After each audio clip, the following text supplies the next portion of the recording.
بسم الله الرحمن الرحیم.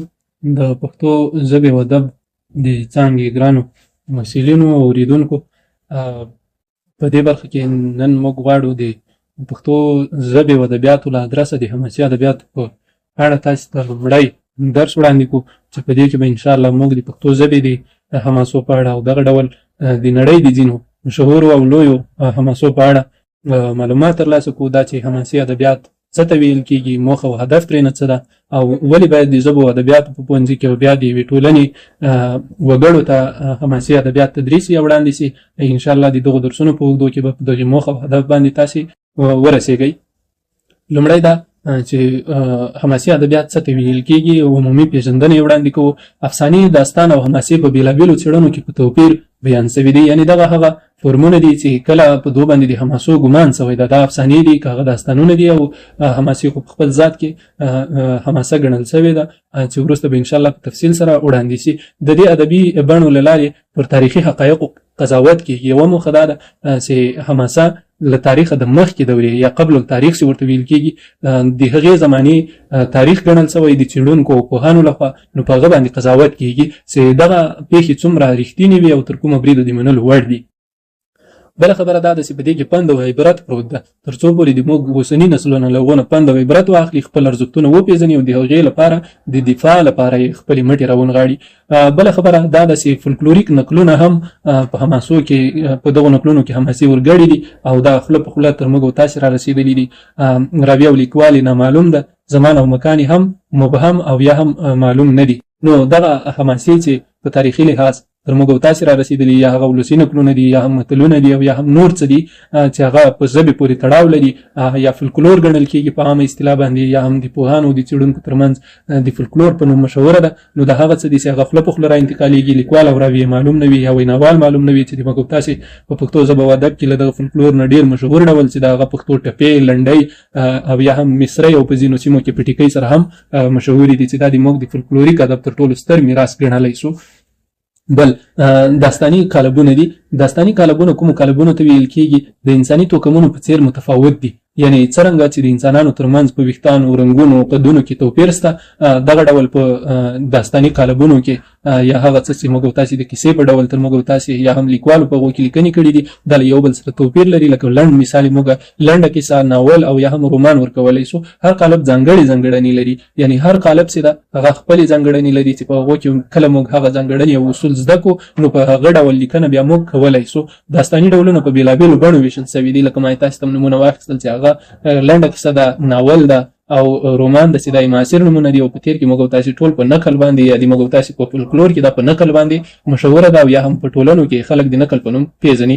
د ادبي بڼو پېژندنه د نورو مقولو دروازې پرانیزي. کله چې موږ او تاسې دغه قالبونه پېژنو، نو او بیا دغه فولکلوریک او یا هم لیکلي کیسې چې موږ لیکوالو لیکلي دي، د هغې په بنیاد باندې موږ له نوو رواجونو، نوو مقولو، قولونو، خبرو سره اشنا کېږو، او په ټولنه کې یا په معاصر وخت کې د خپل ځان د ګټې لپاره له هغې نه موږ کار اخیستلی سو. بل چې دي افسانې دي. دغه افسانې دي موږ او تاسې په فولکلور کې یا په ولس کې په نقلونو باندې مشهور دي، لکه نورې کیسې، دا هم د نقلونو په نوم باندې یادېږي. د انسان د تخیل محصول دی، یعنی دا یا انسانانو خپل تخیلي ځواک باندې پنځولي دي، جوړې کړي دي، رامنځته کړي دي د حجرو د ګرمو د هغه مجلسونو د ګرم ساتلو لپاره، او یا هم د ماشومانو د غلي کولو لپاره، یا د ماشومانو د مصرفولو لپاره. ځکه په تېرو زمانو کې نیټ نه و، ټلیفون نه و، کمپیوټر او تلویزیون نه و، نو دغه وګړي او ماشومان به په څه باندې سره مصروف په دغو افسانو باندې، چې هغه اکثر افسانې موږ د حیواناتو یا د ژوو هغه کومې کیسې او داستانونه چې دي په خلاص ډول د ادبیاتو لخوا افسانې همغو کیسو ته ویل کېږي، چې هغه د حیواناتو یا د ژوو یا د دیوانو او پیریانو لپاره پنځول شوي دي. که څه هم دغه د پیریانو برخې یو څه عقیدوي او باوري برخه جوړوي، نو هغې ته بیا اسطوره ویل کېږي. د داستان لیکنې له اصولو مخکې رامنځته شوي، په دې معنی چې دغه کوم څه چې اوس په فني ډول باندې د لیکوالو لخوا لیکل کېږي، دا هغه څه دي چې موږ مخکې په فولکلوریک بحث کې وړاندې کړه. د ناواقعي شخصیتونو او پیښو بیان د لکه دغه پیریان او دیوان چې دي، او یا هم دا ډول نور موجودات چې هغه په دغو افسانو کې بیان شوي دي، هغه دغه اوسنیو شخصیتونو نه چې موږ په نړۍ کې وینو او ګورو له دونه متفاوت یا هم ځانګړي دي. سمبولیک کنایوي او پیچلی جوړښت لري، یعنی هغه څه چې دي په دغو داستانونو کې وړاندې کېږي هغه د سمبول په ډول وړاندې کیږي یا د کنایې په ډول وړاندې کیږي. لکه مثلا موږ تاسو ته د بیلګې په توګه کوو که غر لوړ د سر لاره لري، دا یو ډول کنایه ده او پیچلی جوړښت لري، یعنې زر تر زره د موږ تاسې سر په دې باندې نه خلاصېږي که غر لوړ د سر لاره لري. نو له دې نه موخه څه ده؟ که څه هم دا اوس په ټولنو کې ډېر کلیشې سوي دي، معنی یې څرګنده سوې ده، خو بیا هم ځینې داسې مشکل فولکلوریک مواد شته ده چې هغه سمبولیک او کنایوي بڼه لري او هغه د انسان فکر او سوچ زر نه پې رسېږي. د افسانو ځانګړنې دي له جهل خرافات او عجایبو ډکې دي، یعنې موږ او تاسې هغه نه د پوهې لپاره د منلو وړ دي او نه هم د عقیدې له مخې هغه څه چې په دغو داستانونو کې یا افسانو کې بیان شوي دي د منلو وړ نه دي.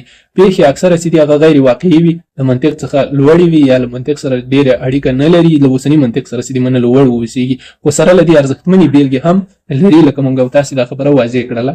د افسانو ټولنیز ارزښت ده، دا د ټولنیز ارزښت په برخه کې جوړونکی چې د هغه ولس ده، یعنې ولس د ولسونو د فکر هغه تګلوری قوت ترېنه څرګندېږي، هیله او ناامیدۍ پکې څرګندې سوي وي. لکه مثلا په سر کې ما وویل چې د موږ د فولکلور بډایه برخه لنډۍ چې دي هغه د موږ د خویندو ډېرې هیلې او ناامیدۍ په هغې کې بیان شوي دي. طبي خطرونو سره مقابله ده چې موږ او تاسې له دې نه دا درس اخلو چې باید د طبي آفتونو او خطرونو په وړاندې همیش اماده واوسو. لکه په معاصر وخت کې چې دا سیلابونه ښه مثال ورکولی سو یا هم زلزلې ډېرې سوي دي، دا مثال یې ورکولی سو.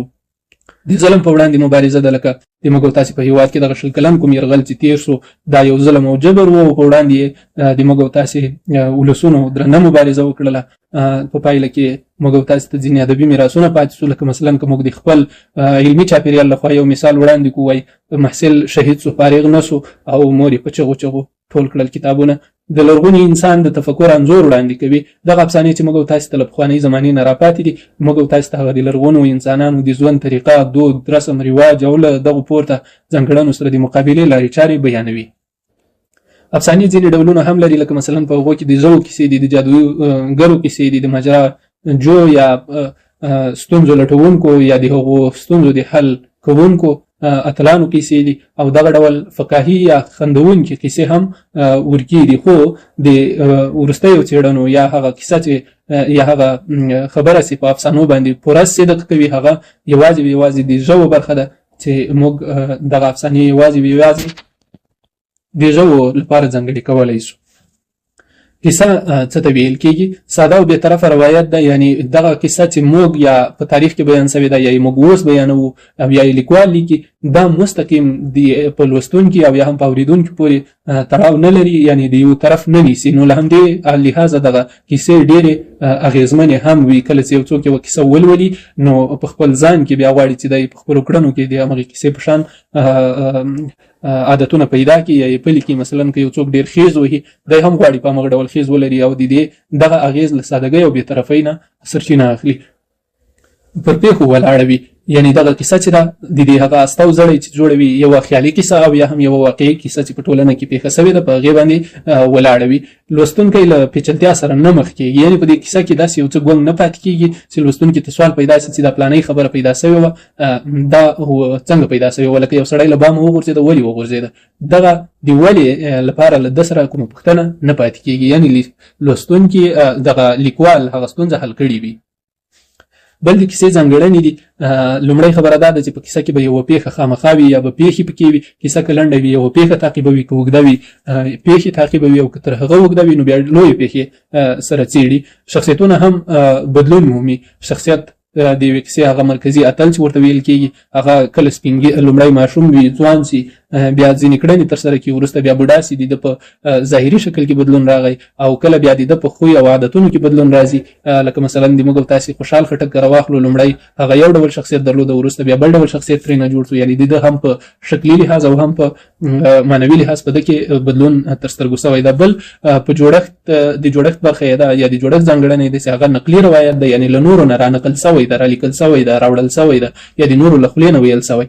بله چې د هغه ژبه ده، ژبه به یې محاوروي وي، ساده، روانه او دودیزه به وي. که چېرته په یوه ژبه کې د یوې کیسې په ژبه کې له تکلف نه یا له ستونزو نه یا له علمیت نه یا له خاصو اصطلاحاتو نه کار واخیستل شي نو هغه سادهتوب او رواني له لاسه ورکوي، هغه ولسي محاوروي شکل له لاسه ورکوي او د ټولو لوستونکو او اورېدونکو لپاره ستونزمنېږي.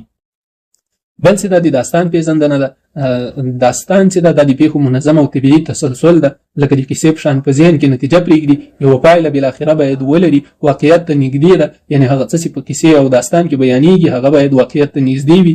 پیښې د عملي کېدو وړ وي. هغه څه چې په داستان کې بیانېږي بیا بالخصوص په اوسنیو داستانونو کې هغه باید په عمل کې د پیښېدو وړ واوسېږي. دغه د داستان ځانګړنې دي. اړتیا لري چې ځانګړې تګلاره واوسي. هر داستان چې لیکل کېږي هغه خپله تګلاره لري. د وخت، ځای او شخصیتونو دقیق انځور پکې وي. که چېرته یو داستان وخت یې نه معلوم، جای نه معلوم او دقیق او کره او معلوم شخصیتونه نه اوسي، نو دا داستان له ورکلارۍ سره مخ کېږي.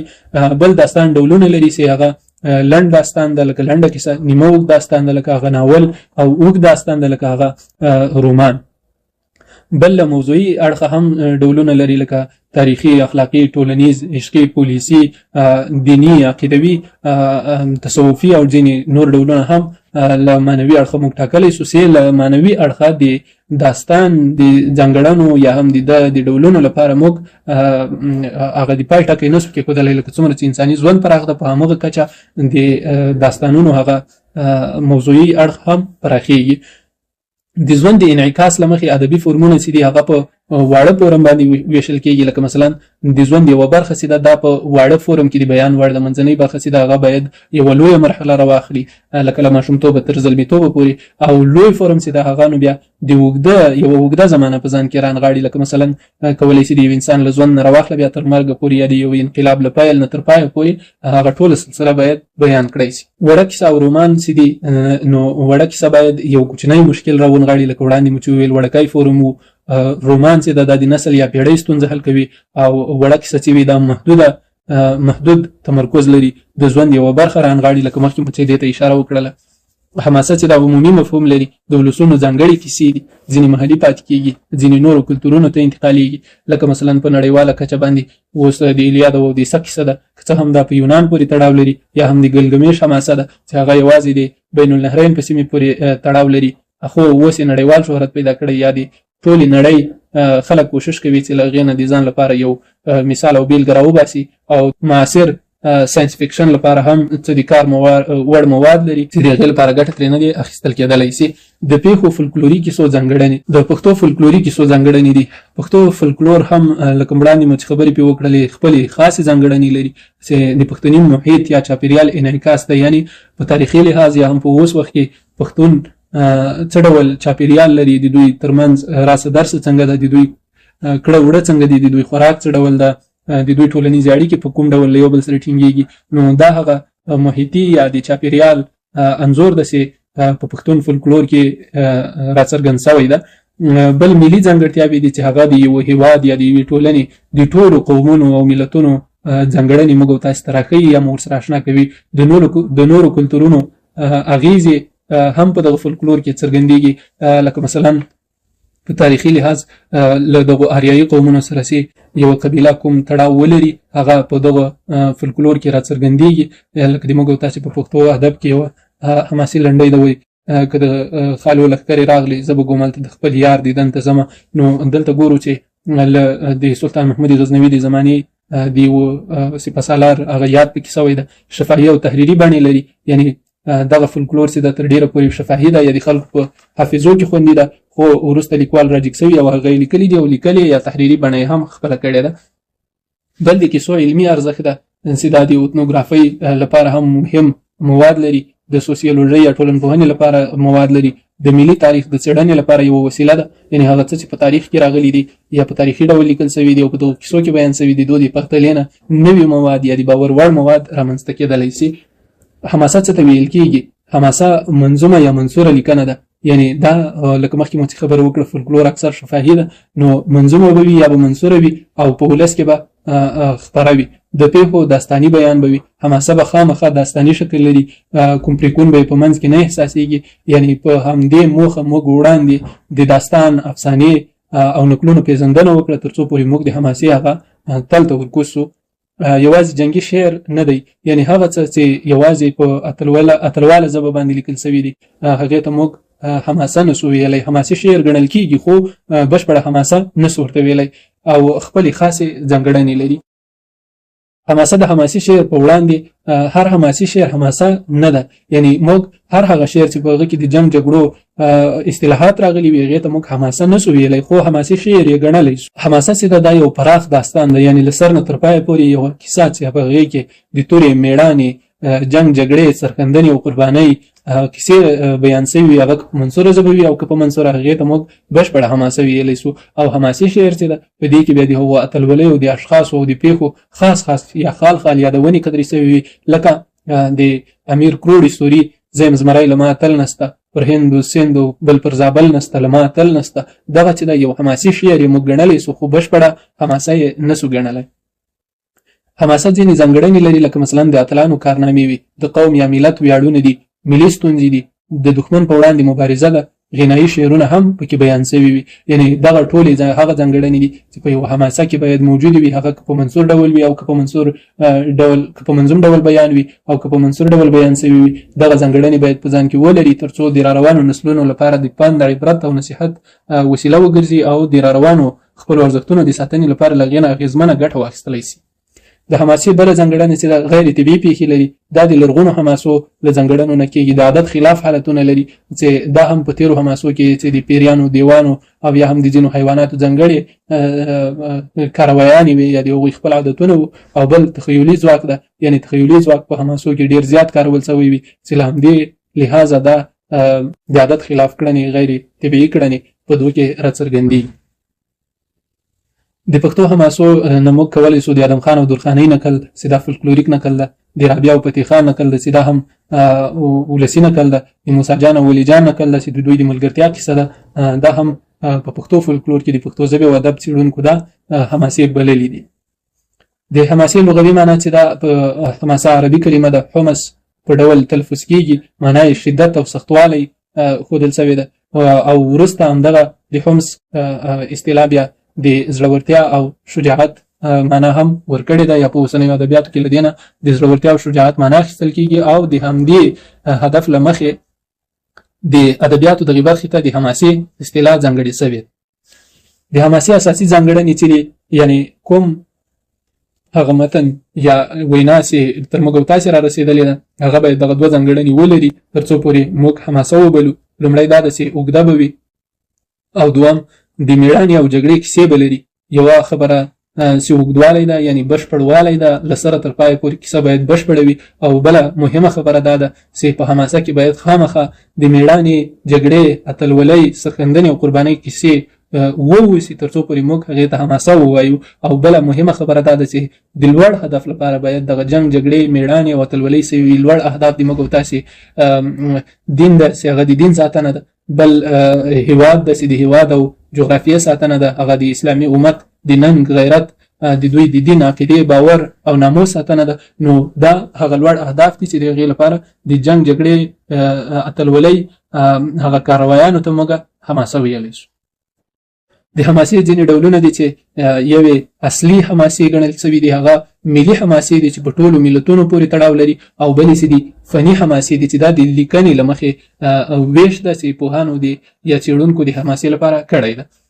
بلې ملي حماسه کومې حماسې ته ویل کېږي؟ د قوم د ذهن محصول دی، یعنی هغه فولکلوریک داستانونه دي، ساده بیان شوي دي، یعنی ژبه یې د ولس له ژبې سره ډېر توپیر نه لري، د هغوی له اصطلاحاتو، د هغوی په ژبه، د هغوی په ساده کلمو کې لیکل شوي دي. مافوق الفطرت عناصر لري، یعنی هغه څه چې د انسان له فطرت نه، یعنی د انسان له خویونو او عادتونو نه، یا هغه څه چې په انسان کې په فطري ډول، په معنوي ډول شتون لري، له هغه سره له هغه نه پورته دي. حب الوطن او شجاعت ورکوي. حب الوطن معنا هماغه ننګ، ناموس، دین، عقیده، باور، ځمکه، هیواد او انساني ارزښتونه رانغاړي. فني حماسه چې د هغه هنري جوړښت لري، یعنی د یو لیکوال لخوا رامنځته شوي، د هغه د خیال او فکر ځواک پکې استعمال وي، انتخاب شوې پیښې وي، هغه څه چې لیکوال لیکلي دي د خپله ټاکلي دي او په همغې برخه کې لیکنه کړې ده. لکه مثلا هیواد یې ټاکلی او د هیواد لپاره د یو حماسه پنځولې ده، دین یې ټاکلی دی، هغه لپاره یوه حماسه پنځولې ده، قوم او قبیله او ملت یې انتخاب کړی ده او له هغې نه یا د هغې لپاره یې یوه حماسه رامنځته کړې ده چې له دې نه یې موخه د خپلو دغو ارزښتونو لپاره د احساس راویښول دي. له پاملرنې مو نړۍ مننه. که چیرې کومه پوښتنه لرئ د پښتو ژبې د حماسو په برخه کې، نو انشاءالله تاسې ته به د تاریخ او د پښتو فولکلور او د څېړونکو د څېړنو پر بنسټ کره او دقیق ځوابونه وړاندې شي. لا مرو لره خوشحاله.